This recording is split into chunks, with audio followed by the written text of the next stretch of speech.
Melania Trump made her first solo foray in public as First Lady on Thursday, visiting a hospital pediatric wing to read to sick children. Mrs. Trump, who has been reluctant to embrace the high-profile and ill-defined role of presidential spouse, began with a brief and simple outing, an afternoon reading of a Dr. Seuss book in honor of the author's birthday and National Read Across America Day. "So you know what is today?"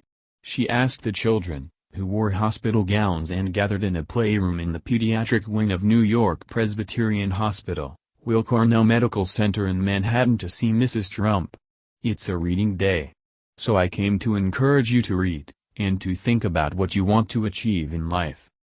Mrs. Trump, whose aides had arranged for a small pool of reporters and photographers to cover the visit, then proceeded to read The Places You'll Go, a Dr. Seuss classic with an inspirational message that she said was a favorite of hers. "You'll be as famous can be," Mrs. Trump read from the book. "With the whole wide world watching you and on TV." Mrs. Trump has stayed mostly out of the spotlight since President Trump took office. She has appeared at her husband's side for a handful of official events, most recently accompanying him to the Capitol on Tuesday for his address to a joint session of Congress. But she has avoided the press and done nothing in public to carve out her own priorities or initiatives as First Lady. Michelle Obama made outings with young people a staple of her time as First Lady, often making unscheduled stops to spend time with them. On Tuesday, the former First Lady was back at it, surprising students in a vocational program at a Washington public school, where she spent more than an hour discussing the importance of pursuing higher education. Mrs. Obama posted a photograph of her visit on Twitter. A photograph of Mrs. Trump's hospital story time appeared in her Twitter feed on Thursday.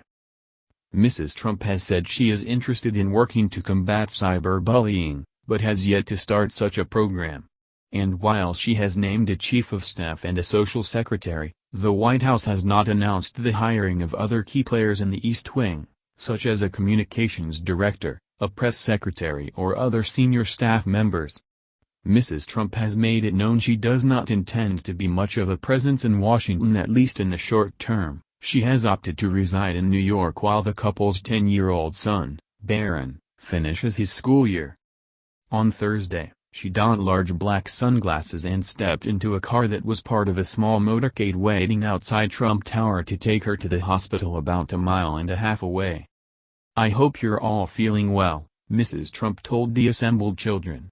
After she finished reading the book, Mrs. Trump gave it to a young girl who had been listening, saying, "I encourage you all to read a lot, to get educated."